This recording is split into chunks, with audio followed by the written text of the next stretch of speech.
Hello! Magandang araw po sa inyong lahat. Welcome to our channel. My name is Glenda at tayo ay nasa gubat. Hindi, joke. Nasa resort po tayo. Okay, outing ng group namin sa dubbing. Ayun yung swimming pool. Ayun. Nandun yung mga bata nagkakagulo. Yung mga kasama namin nandun kumakain. Okay? So, kung may maririnig kayong kaguluhan, alam nyo na kung ano yun. Alright? So, ngayong araw po na to, sasagot tayo ng very personal question. Siyempre po dito, pinag-usapan natin ang buhay during cancer treatment and even after that. At ang pag sinabing cancer treatment, hindi lang naman chemo ang pag-uusapan natin dyan eh. Ang madalas makalimutan dyan, yung emotional health, yung mental health, okay? Spiritual health, okay? So, yung tanong natin, nakafocus doon. Ito ay tanong na ipinadala sa atin ng isa nating taga-subaybay, sa nating kapatid. At ang pinaka-summary ng kanyang tanong is nabibigatan na siya. Nahirapan na siya. So, mahirap ang sitwasyon during cancer treatment, maraming problema. Usually, inisip lang natin side effects at saka yung presyo ng gamot. Pero marami pa, di ba, yung dynamic sa bahay, nagulo, mga pangarap mo, nahinto, activities mo, nag-iba. So, nandun pa yung wala kang assurance kung gagaling ka pa, kung aabutan mo pang graduate yung anak mo, makapagpapatayo ka pa ng bahay, yung mga plano mag-abroad, natutuloy pa ba? Maipapatayo pa ba yung tindahan na yan, yung sari-sari store na negosyong pinapangarap mo, or kung ano man ang pangarap mong business, may tatayo pa ba? Ginanas ko yan noon, eh, no? Yung, wow, meron kaming pelikulang isinusulong biglang nag-stress. So, gets ko po yan. Ngayon, if you are on cancer treatment right now, kapatid, at may mga kabigatan, yan po ay unfortunately kasama talaga sa journey. Pero sa video na ito, magbibigay lang ako ng ilang mga mga ginagawa ko. Kasi ang tanong ni kapatid, kami niya, Miss Glenda, how do you stay strong? How do you stay strong? So ako mismo yung tinatanong. Usually po, before, pag tinatanong ako, how do you stay strong? Ang bilis kong sumagot ng, oh, I don't stay strong. Ibig sabihin, kasi iniisip ko, hindi ako laging strong. Minsan I feel weak, umiiyak din ako, blah, blah, blah. Pero naisip ko, ang pag-iyak, hindi yan sign of weakness. It's a sign of strength kasi na-recognize mo yung limitations mo, nag-pause ka sandali, bumawi ng lakas, and then tuloy ulit. Oh, you're still in the game. Okay? Hindi ibig sabihin, umalis ka na sa game, okay? Ibig sabihin, uminto ka lang saglit, umiyak, nasaktan, pero patuloy mo pa rin gagawin ang mga bagay na makakatulong sa iyong pagaling. Alright? So, paano ba ang ginagawa ko to stay strong? To still remain in the game? Mag-hi lang ako. Nagbablog ako dito, mag-hi, anong tawag dito? Ay, buti dito nakita, okay? Kasi na ako eh, naka-prepare na ako na kapag may dumaan. Ayan, mag-hi tayo. Alright, so, how do I stay strong? Number one, cry if you must. Inisip ko talaga kung anong dapat kong unahin. Umiyak din ako. Hindi lang ako mahilig mag-rant sa Facebook. Sobrang lang bigat na. Okay, I usually deal with my own stuff alone. When I was on chemo, I was surrounded by a lot of people. So, medyo mahirap umiyak. Minsan nakikita ko ni mama nakaluhod sa kwarto, nagdadasal.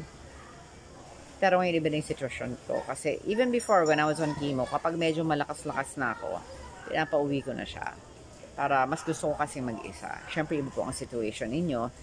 Kung ano man yan, siguro pwede tayong either humanap ng space para umiyak mag-isa, or magsabi na pag nakita nyo ako umiyak, huwag nyo na lang akong pansinin. Kasama yan. Okay? Hindi natin kailangan mag-perform, mag-put up ng strong front, magpanggap na okay lang ang lahat. Kahit kanino. Tayo, pag dumadaan sa chemo, damahin mo ang feelings mo, iiyak mo ang gusto mong iiyak para malabas ang tension. Hindi po sign ng katapangan. Yung kunyari, galit ka sa mundo, ganyan. Kinikim-kim mo. It's a sign of kasi yung inisip natin sa inyong katapangan, misinformation yon. Marami pong lalong lumalala ang sakit ng chronic illnesses kapag suppressed or repressed ang anger. Kung kailangan umiyak. Kung kailangan magsigaw ng konti, magalit, although ako hindi ako masigaw na tao, gawin mo para lumabas yung emotion, okay? Ang iiwasan natin is kimkimin lahat to the point na ang dami mong bitterness, lalong hindi yan makakatulong sa paggaling mo. Yung cancer, hindi niya natutulungan. Okay? May mga pag-aaral na dahil sa suppressed at repressed anger, ay maraming tao na nagkakaroon ng chronic illnesses. Babanggit ko lang very briefly. Sana tama yung pagkakaalala ko. Anong difference ng suppressed at repressed anger? Yung suppressed anger, yung nagtitimpi ka. May nabasa ako ng post na isang araw, mali eh. Tapos postcard, so akala mo talagang official, hindi. Yung pagkagalit ka, mabuti pang manahimik ka na lang. Parang itiko mo na lang ang bibig kaysa makapagsabi ka ng mali. Hindi ko kailangan talaga magsalita. If there's something wrong, kasi pag kinintim mo yan, may iipon yan. It'll boil up inside. Hindi mo kailangan magwala all the time, but at least speak up. Speak up. Kasi learn from me. Hindi yan medyo ugali ko yan. May ganyan. Hindi ho nakakatulong. Ano naman yung repressed anger? Yung sobrang in-ignore mo na it happened. Kunyari, sobrang cases ng abuse, na-repress mo, parang kala mo hindi nangyari, o parang binuon na sa limot, pero ang binuon mo sa limot sa isip mo, maaalala ng katawan. May mga nagkakasakit dahil doon. Okay, may dadaan. Kita ko yung paa. Alright, so cry if you must. How to stay strong? Cry if you must. I-release mo yung tension, bottled up emotion, iyak. Number 2, have a strong support system. Hindi laging pamilya. Isa yung source ng stress ay pamilya. Awa ng Diyos. Hello! Okay, mag-hi tayo. Ayan, si Brother Jack. Ganda ng boses, golden voice. Antayin nyo pang kumanta yan. Sa video, okay. Alright, so, kailangan meron kang support system. Sa akin, share ko, awa ng Diyos, supportado naman ako emotionally ng mga pamangkin. Si mama rin nandyan. Sinasabi ng nephew, sa atin, nandito lang kami para sa'yo. Okay? Tapos, meron din akong support system sa church. I go to Victory Ortigas and meron akong group chat with my pastors kasi mabigat din yung advocacies ko. I have the sexual abuse advocacy, mental health, and then nung nagka-cancer, kinuha ko na rin siyang advocacy. So, I keep on updating them kung ano nangyayari. And mas comfortable ako sa ganun. Hindi kasi sa akin medyo swak yung, alam niyo yung V group or D group, yung pare-pareho kayo mga babae magkakasama, nakiikot, nagkukwento. Nahihirapan ako sa ganun. Nag-zoom out ako. Hindi ko talaga siya kaya. Yung mag-stay sa isang lugar. Tapos may nakikinig lang sa mga So, I prefer being alone. I live on my own. So, mas maganda yung may ka-group chat ako. Ito ang nangyayari, itong sitwasyon. Please pray for me. Ito yung support system ko. Maliban sa Victory Ortigas, yung mga professors ko sa IGSL, International Graduate School of Leadership. It's a Bible seminary. So, yung mga professors doon, yung ibang staff ng school, may group chat din kami. And they pray for me. Okay? Kailangan ko ang mga taong ito sa buhay ko kasi po mabigat yung advocacy ko and sa napili kong pamumuhay, madalas mag-isa ko walang kausap. At least sa chatting kasi mas gusto ko rin yung tahimik. Pero hindi naman po ito advisable sa lahat. Meron po sa ating mga tao na talagang ultra super social beings, kailangan lagi silang maraming kasama, lagi silang in the company of so many people. Ako naman po, mas gusto ko mag-isa. Kumakain, gusto ko kasama ko lang isa. Mas gusto ko ako lang mag-isa. Alright? So, i-adjust po natin ito. Depende sa ating sitwasyon. Kung meron kang support system sa bahay, napakaganda po niyan. Kung meron kang D group or T group or fellowship group or anumang grupo, kunyari may samahan kayo ng mga kababaihan sa barangay, napakaganda po niyan. Kung meron kang mga friends from church that you can chat with, or mga friends sa trabaho that you can chat with when you're down, na hindi ka huhusgahan, hindi ka ida-down, hindi ka chichismis, then napakaganda po niyan. Maliban doon, meron din po akong close friends. So pray if you must. May support system, your family, your support system, close friends. Okay, meron akong mga best friends. Not just one. Marami sila, magkakakilala yung iba hindi. So these are the people na alam nila yung nangyayari sa akin, and if I want to cry, hindi nila ako huhusgahan. And sometimes you just listen. Pasundot-sundot lang yung advice. Kasi there are times when you're going through something, di mo naman kailangan lagi ng advices. Sometimes ang gusto mo lang makikinig, di ba? So, may mga kaibigan akong ganon na feeling ko nga may nahuli. May nahuli ako one time. May pinagdaanan ako mabigat. So, may isa akong tinawagan. Lawyer siya. Umiyak niya siya sa phone. So, may mga ganun talagang pagkakaroon. Dapat sa buhay natin, meron tayong mga close friends na sila yung napapag-share natin ng ating mga pinagdadaanan, ng ating sama ng loob, na magkakaroon tayo ng enough time to process kasi hindi ka mangangamba na baka i-chismis ka nito nakatalikod. Remember, when you share something very important with someone, ay, Tito Roger! Ay, alam nyo, ay, chismis, di ka lang. Kasi, di ba, nasa family outing nga ako. Dubbing outing na. So, parang family outing na. Si Tito Roger, alam niyo yung Marimar, yung nagdab kay Seryo, at saka kay Fulgoso. Ito siya, ito. Tito, say hi. Oh, ganda ng boses, no? Yan po kasi yung hanap po. Yan si Tito Roger, ayan. Boses to ng bagong busy. Pag narinig niyo si Tito Roger, pagka ano na, nakakondisyon na, ay, Tito, almusal na. Okay. Napasarap ng agahan. Almusal na po tayo. Almusal po. Sige po. Bye, Tito. Alright. Ayan yung mga friends ko dito. Sila yung group na gusto ko. Kasi para mga tsuhin, mga pinsan sa work. Okay. So, I was telling you earlier, kanina, pagka kunyari may shinaran ka, tapos ka-close friend, chinismis ka, may sinasabi si Oprah Winfrey tungkol sa ugali ng tao. When a person reveals himself to you, believe him. Ibig sabihin, pag sumabit na yan sa area ng trust, huwag mo nang pagkatiwalaan ulit. Mahirap na, di ba? Parang plato yan eh. Hagis mo, boom! Basag-basag. Pag dikit-dikitin mo yun ng rugby, ganun pa rin ba? Di ba? Hindi na. Papel. Lamukusin mo. Pagka in-spread out mo, plinansya mo, ako hindi na. Pagka sumabit na sa akin once, wala na yun. Alright? Ingat. Kasi lalo pa, kunyari, highly confidential yung mga share na information. Kahit ano pang hanap buhay natin. Wala pong kinalaman ng hanap buhay. Personally, sinare mo yung part ng puso mo. Tapos nakarating sa kung kani-kanino. Pag ganun sumabit na once, tanggalin nyo na yung sa lista. Ako lang to. Kasi, napakarami na natin challenges sa buhay na ang laking kagaangan sana kung may nahihingan tayo sa mga loob. Nasa pag-aaral yan. Stress. May nag-comfort sa'yo, okay ka lang, nandito lang ako. Alam nyo, kahit psychology sinasabi, ang laking kagaangan yan. Kasi pag nasa-stress ang tao, mabigat, bumababa ang immune system. Gaano ka-importante ang immune system? Yung immune system, yan yung mga barangay tanod, pulis sa katawan natin, yung mga malilinggit na ballpoint cancer, napakalat-kalat. Cancer pala nga, hindi pa disease. Cancer cells na nandun, pakalat-kalat. Kasi there can be cancer without the disease eh. Maraming tao may cancer cells inactive. Pero pag nakita yan ng immune system, siya yung mga pulis, ay, pakalat-kalat kayo, siya ang tatapon, siya magdadampod siya.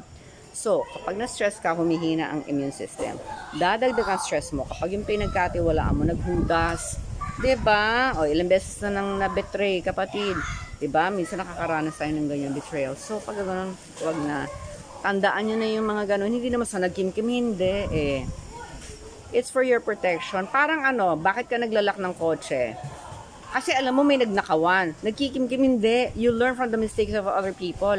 Hindi maganda yung pagkakalak, hindi na ilak yung kotse. Minsan tinungkab talaga. So, it's for protection. Pero no one's telling you na to do it that way talaga. Kung gusto mo pa rin magtiwala, it's up to you. Pero prepare ka sa pwedeng mangyari. Baka yan ulit tsumika na naman, magmarites na naman yun sa iba. Okay, so mapili ako sa mga close friends. Meron akong close friends dito. Okay, actually nung nasa car kami kahapon nung nasabayan ko. Pupunta ba si ganito? Oo. Si ganito. Ay, happy na ako. Pero marami dito na mga kaibigan. Tapos yung pinaka head na, yung isa siya sa trusted friends ko. Isa siya sa mga directors namin, producers. And I can cry to her. Nakita niya na ako na umiiyak, in pain, angry. Tapos yung isa naming friend dito, hindi ko na rin babanggitin pangalan. I went through something in 2015. Kwento ko sa kanya, nasa dubbing ko. That was 2 days before I left the country. Pupunta ako ng Thailand and Malaysia. Pero may nangyaring napakabigat. Pumunta ako ng dubbing, kinuwento ko sa umiiyak. Pinapahid niya yung luha ko.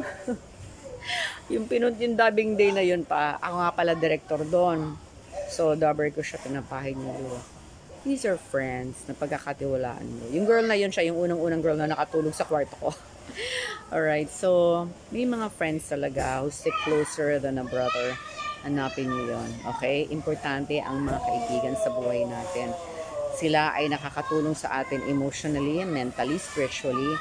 At dahil doon, nakakatulong din sila sa ating physical health. Sa mga kaibigan nyo ngayon sa Facebook, may mahahanap kayo dyan na okay. precious, parang mga ginto. Sila ang iyong mga pangalagaan, protektahan. Hindi lahat ng kaibigan sa Facebook ay kaibigan. Okay? Iba dyan.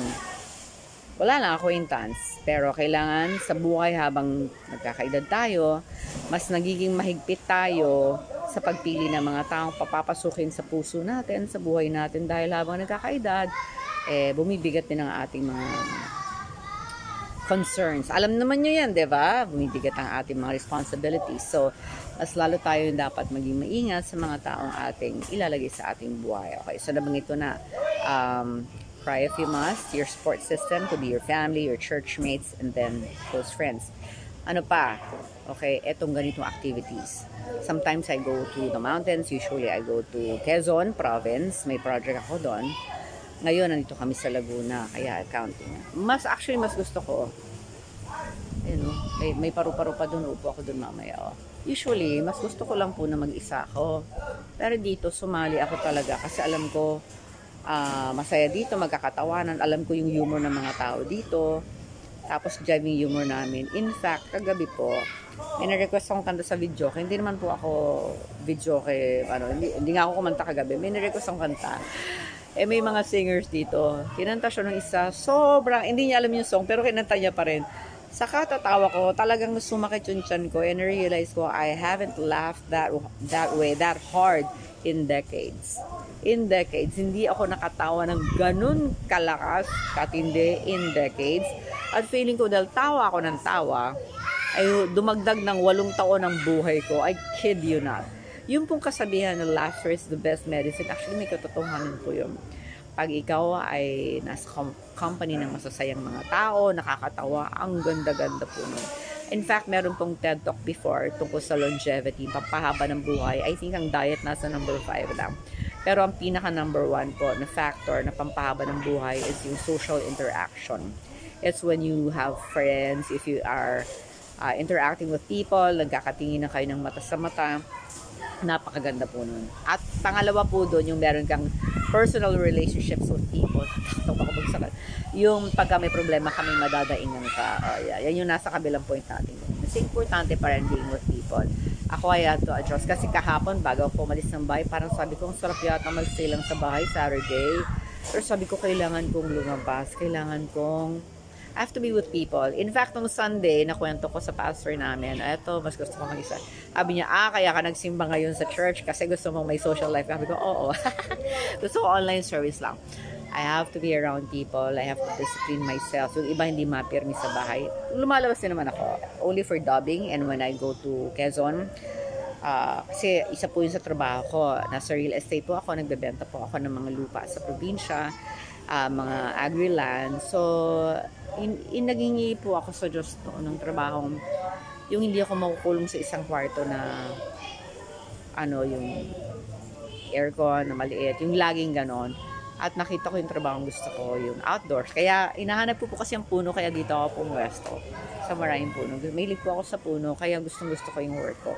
So, isa yun sa mga nakakapagpalakas ng loob ko, nag-hiking sa probinsya, Papa Strong. Hindi naman ako doon laging umiiyak kasi madalas may mga kasama, baka ma-weirdohan sa akin. But even before when I was on chemo, pupunta po ako sa dagat, sa Zambales. Ang gaganda po kasi ng dagat doon. May isa akong resort na pinupuntahan. Doon alam na ng ibang staff, kasi kalbo ko nun. Umiiyak ako, hinahayaan lang nila ako. Pwede akong umiyak na ng umiyak. Eventually, dito sa project ko sa Quezon, dito sa pinupuntahan ko sa Quezon, pag walang kasama, baka pwede rin umiyak. Kaya lang usually may kasama pa eh. Alright, so importante po yun na mamasyal. May isang birthday ako, nung 50th birthday ko. Namasyal ako mag-isa. Walang party. Namasyal ako mag-isa kasi hindi rin naman ako happy nun. Down yata ako nung panahon yun. I decided to go to Tanay sa waterfalls kasi mahilig ako sa waterfalls. Sabi ko nung post ko, so may picture ako sa waterfalls na masaya ko. Hindi ako nagising today, 50th birthday ko, sa kiss ng husband dahil wala akong husband. Wala akong nabungarang mga batang merong placard na happy birthday mommy dahil wala akong mga anak. Walang petals sa floor, walang cake. Wala akong cake nung birthday ko na yon. Hindi ako bumili ng cake. Pero kako masaya ako. Kasi ito yung buhay ko. alam ko kung paano ako magiging masaya. And kahit may time na hindi 100% masaya dahil sa mga challenges at may parang may kulang ganito. Nadidisiplina ko yung sarili ko na okay, ito ang meron ka lang sa ngayon. Be happy with it, but it doesn't mean na makontento ka na dyan and you wouldn't strive for more. So, nung birthday ko, namasyal ako at happy ako umuwi. May mga namit akong mga friends, 2 girls. So, hanggang ngayon ka-Facebook ko pa rin sila. Pumunta kami ng cave, sinama nila, namasyal na kami. Tapos kumain kami ng gabi doon sa pizza place na gusto kong puntahan. Nag-ambag-ambag na lang kami. Walang plano, hindi nga kami magkaksila. Magkaibigan ako, hindi ko sila kilala. Pero naging maayos sila. Tapos nung nasa Tanay kami, nayaan nila ako mag-bagging. Yung habang ganon, tapos maglalambitan ka, parang si Tarzan. Simple lang po kasi yung mga kaligayahan ko sa buhay. At usually, yung mga kaligayahan ko, hindi mahal. Hindi ako mahilig ng mga signature clothes, signature shoes, mga mahal na bakasyon. Alis may maglilibre. Pero yung mga bakasyon ko sinisiguro ko na o yung mga kahit hindi masyadong mahal lang ay meaningful kasi po yun ay para sa akin at hindi ko sinunod ang agenda ng ibang tao. Agenda ko. Kayo rin po, kung mamamasyal, kaya ako bihira ako sumama ng group. Lalo na yung meron ng mag-iiyak tapos may magdadramahan na may magsisinter na sa gabi. Kaya doon nahihirapan ako sa gano'n. Init na kaparaw ko may sunlight. Oh my gosh, sunlight. Okay lang ba sa inyo yung ganyang background? Kaya para maaraw yung likod. Papatuyo ko ng pakpak.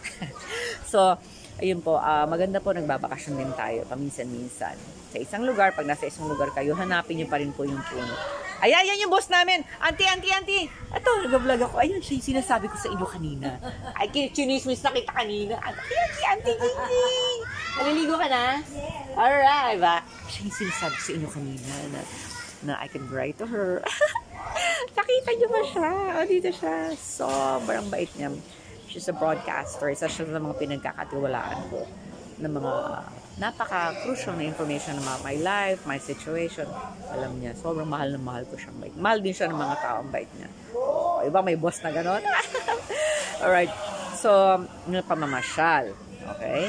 Alam ko, inaantay nyo babanggit itong huling babanggitin ko. Pwede pa kayo magbanggit ng iba. Pero ang pinaka-importante, itong huling babanggitin ko. PRG. Personal relationship with God. Isa sa mga magpapalakas sa iyo, kapatid, sa buhay na ito ay ang personal na relasyon sa Panginoon. Hindi dito tinutukoy yung panic faith, yung kapag may problema, kailangan ng dugo, na aksidente, walang pangkimo. No, personal relationship with God. Yung sa akin, it started when I gave my life to God. I repented of my sins and then I gave my life to God. I asked Him to come into my life as my personal Lord and Savior. So Lord, Ikaw na yung driver ng buhay ko. Ikaw na magpapatakbo ng buhay ko. Yung trono sa heart ko, Ikaw na yan. Kasi medyo occultic ako nun eh. Ikaw na yan, Panginoon. So nilet go ko ng maraming bagay ng ginagawa ko, yung mga amulets na mga iniingatan ko. Parte ng nakaraan. And then, yung mga personal na desisyon, yung major decisions, kinukonsult ako sa Kanya. And sinisikap ko sa pagbabasa ng Bible, makita ko yung mga bagay na mali kong ginagawa dati at hindi ko na magawa. Sinisikap kong ang gawin ko, yung mga makakabuti sa Kanya. Habang tumatagal, level up ka. So, may mga kabigatan sa buhay. Pagka may ganon, idudulog mo sa Panginoon. Luhod. Alagang magdadasal sa Kanya and then mga personal na decisions, kaya din lumalakas ang loob ko. Sa Kanya ko kinukonsulta. Ang ginagawa ko, tuhog na lang meron akong journal. Isa rin to sa mga dapat nating i-consider, mag-journal. Nililista ko doon yung mga pangarap ko, mga gusto kong bilhin. Bakit? Walang limit sa pangarap. Hindi porke hindi nagawa ng pamilya mo. Hindi pa tayo. Hindi mo nagagawin. Kunyari, pangarap ko makabili ng ganito, ganyan. Ako, may mga ganun ako. Walang may ganito sa pamilya. Kahit na, mag-iipon ako. Aaralin ko yung mga paraan. Magsisikap ako mabuti. Gagalingan ko sa trabaho para mabili ko to. Pero yung mga planong yon, tinudulog ko kay God. Unless may go signal ako sa Kanya, hindi ko tinutuloy. Or, unless may go signal ako mula sa Kanya, hindi ko tinutuloy. Kasi mahirap magkamali, especially kung kunyari may maraming taong involved or may malaking perang involved. So, yung personal relationship with God, it's not just confined to parang a certain day of the week. Pag Sunday, limited lang, dun lang ikaw tatawag sa Diyos. Every day of my life. In fact, may mga bagay na sabi ko, Lord, ayoko siyang desisyonan ngayon. Inaantok na ako, pagod na ako. Bukas, alam niyo ba, napapanaginipan ko. Ang dami ko nang nagawang mga tamang desisyon that proved to be really amazing and that became fruitful dahil naghintay ako ng sagot ni God. Pwedeng mapanaginipan ko yan, masagot yan through something else.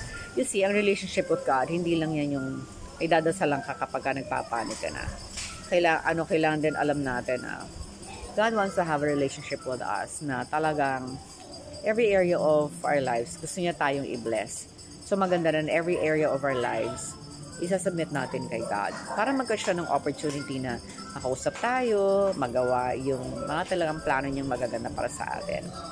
Kasi di ba may verse nga sa Bible, Jeremiah 29:11, I think. For I know the plans I have for you, plans to prosper you and not to harm you, plans to give you a hope and a future. Now, if we have a personal relationship with God, kasama rin yung pagkonsulta sa Kanya, pagtanong, Lord, gusto mo ba to? Pwede ba to? Okay ba to? Kailan? Timing is very important. Kailan, Lord? Pagka ganun ang relationship mo with God, kahit maraming kabigatan sa buhay, malalaman at malalaman mo yung tamang gawin. Okay, so isa to sa mga bagay na nakapagpapalakas sa akin. Isa siya sa iniiyakan ko. May mga times na naaalala ko, meron akong sobrang related sa cancer. Meron akong mga sobrang iyak talaga sa kanya na ang titindi ng emotion ko, yung ngit-ngit ko talaga dahil ang bigat, ano ba to? Bakit talagang grabing iyak ko? Pero alam ko na naririnig ng Diyos. Pag nahihirapan tayo, nahihirapan din siya. Pero after that, gumagaan na yung pakiramdam ko. And even if I'm not married, I live alone. I'm very at peace. I'm confident when I make my decisions because I don't need to rush. I know that I have a God in heaven who will guide me. O ano man yung mga uncertainties sa buhay, I know I have a God in heaven who already saw what's going to happen. Advance na nakikita niya. And kung ano man yung daanan ko ngayon, if I will continue to connect to Him and pray to Him, ito yung daanan na ang magiging ending nito resulta ay kaaya-aya maganda. Kaya hindi ako nagmamadali at maraming tao hindi ko pinakikinggan. May mga tao, I just hear them. May mga tao, I listen to them, but very few that I obey. So, dapat alam mo rin yung papakinggan mo. Kapag sinabi ng marami, ito gawin mo, pero sinabi ni God, wag. Alright? So, ang pinaka main source ko of strength is still God.